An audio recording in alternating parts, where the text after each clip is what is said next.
So GBA limits ಅಲ್ಲಿ ಇನ್ನು ಈ ಆಸ್ತಿ ಡಿಜಿಟಲ್ ಖಾತಾ ಮಾಡ್ಕೊಂಡಿಲ್ವಾ, ದಯವಿಟ್ಟು ಮಾಡ್ಕೊಳ್ಳಿ. ಈಗ ಇನ್ನೂ ಸುಲಭ ಮಾಡಿದ್ದಾರೆ. ಒಂದೇ ಕ್ಲಿಕ್ ಅಲ್ಲಿ ನಿಮ್ಮ ಎಂಟೈರ್ ಪ್ರಾಪರ್ಟಿ ಡೇಟಾಬೇಸ್ ನ ನೀವು ಹುಡುಕಬಹುದು.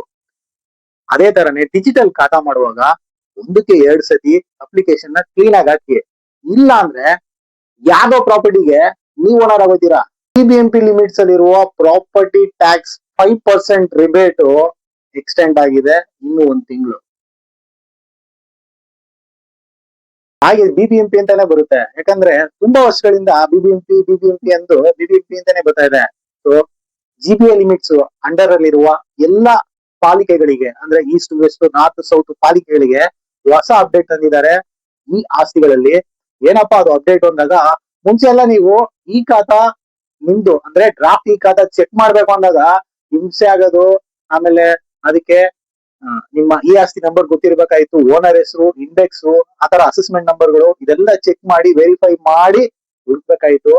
ಈಗ ಹೊಸ ಅಪ್ಡೇಟ್ ಏನ್ ಗೊತ್ತಾ, SAS ನಿಮ್ಮ ಕಂದಾಯದ ರಸೀದಿ ಮೂಲಕ ಈ ಆಸ್ತಿನ ಈಸಿಯಾಗಿ ಫೈಂಡ್ ಔಟ್ ಮಾಡ್ಬೋದು.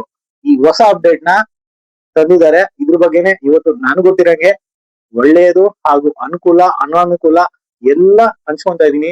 ಚಾನಲ್ಗೆ ಹೊಸದಾಗಿ ವಿವರ ಆಗಿದ್ರೆ ದಯವಿಟ್ಟು ಚಾನಲ್ಗೆ ಸಬ್ಸ್ಕ್ರೈಬ್ ಆಗಿ ಅವೇರ್ನೆಸ್ ತಗೊಳ್ಳಿ. ನಿಮ್ಮ ಪ್ರಾಪರ್ಟಿಯ ಡಾಕ್ಯುಮೆಂಟ್ಗಳು ಹಾಗೂ ಏನೆಲ್ಲ ಅಪ್ಡೇಟ್ ಆಗ್ತಾ ಇದೆ ಅನ್ನೋದನ್ನೆಲ್ಲ ತಿಳ್ಕೊಂಡ್ರೆ ನಿಮ್ಮ ಪ್ರಾಪರ್ಟಿನ ಹೇಗೆ ಸೇಫ್ಟಿ ಸೆಕ್ಯೂರ್ ಇಟ್ಕೊಬಹುದು ಅನ್ನೋದನ್ನ ನಾನು ಗೊತ್ತಿರಂಗೆ ನಿಮ್ ಜೊತೆ ಹಂಚ್ಕೊಂತಾ ಇದೀನಿ ಅಂತ ಹೇಳ್ತಾ ಇವತ್ತಿನ ವಿಡಿಯೋ ಹೋಗ್ತಾ ಇದೀನಿ. ಬನ್ನಿ ಶುರು ಮಾಡೋಣ.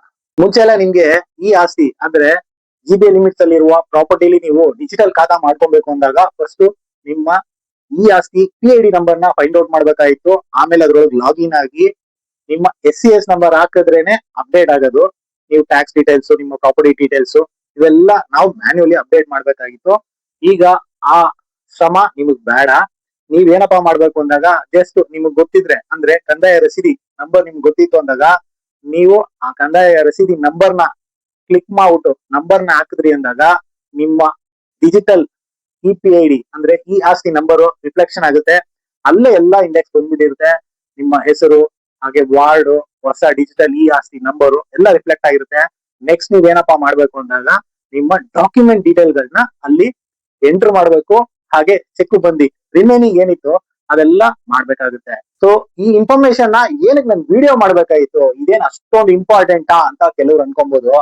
ಏನಕ್ಕೆ ಈ ವಿಡಿಯೋ ಮಾಡ್ತಾ ಇದೀನಿ ಅಂದಾಗ, ಇಲ್ಲಿ ಏನ್ ಸಮಸ್ಯೆ ಆಗಿದೆ ಅಂದಾಗ ಕೆಲವರು ಹೆಸರು ಸೇಮ್ ಇರ್ತವೆ, ಸೇಮ್ ವಾರ್ಡ್ ಅಲ್ಲಿ ಸೇಮ್ ಹೆಸರಿರುತ್ತೆ, ಪ್ರಾಪರ್ಟಿ ನಂಬರು, ಫ್ಲಾಟ್ ನಂಬರು ಏನು ನೋಡಲ್ಲ. ನನ್ನ ಹೆಸರಿದೆ ಅಲ್ವಾ ಅಂದ್ಬಿಟ್ಟು ಆ ಯಾವ್ದು ಹೇಳಿ ಯಾರ್ದೋ ಹೆಸರಿರುತ್ತೆ, ಸೇಮ್ ನಿಮ್ಮ ಹೆಸರು ಇರೋದು ಇನ್ನೊಂದು ಖಾತೆದಾರ ಇರ್ತಾನೆ. ಆ ಹೆಸರನ್ನ ಕ್ಲಿಕ್ ಮಾಡ್ಬಿಟ್ಟು ಅದ್ರದ್ದು ಡ್ರಾಫ್ಟ್ ಕಾಪಿಲಿ ನಿಮ್ಮ SCS ನಂಬರ್ ಹಾಕ್ಬಿಟ್ಟು ನಿಮ್ಮ ಪ್ರಾಪರ್ಟಿ ಡೀಟೇಲ್ ಗಳು ಹಾಕ್ಬಿಟ್ಟು ಈ ಖಾತಾ ಮಾಡ್ಕೊಂಡ್ಬಿಟ್ಟವ್ರೆ. ಪಾಪ ಅವರು ಯಾವಾಗ ಈ ಖಾತಾ ಮಾಡ್ಕೊಬೇಕು, ಅಲ್ಲೇನಾಗುತ್ತೆ ರಿಫ್ಲೆಕ್ಷನ್ ನಿಮ್ದು ಆಲ್ರೆಡಿ ಈ ಖಾತಾ ಆಗ್ಬಿಡಿದೆ ಅಂತ ಗೊತ್ತಿದೆ. ಚೆಕ್ ಮಾಡಿದ್ರೆ ಇದು ಸಮಸ್ಯೆ. ಅರ್ಥ ಆಯ್ತಾ? ಈ ತರದ್ದು ತುಂಬಾ ಕಾಂಪ್ಲಿಕೇಶನ್ ಗಳಾಗವೆ.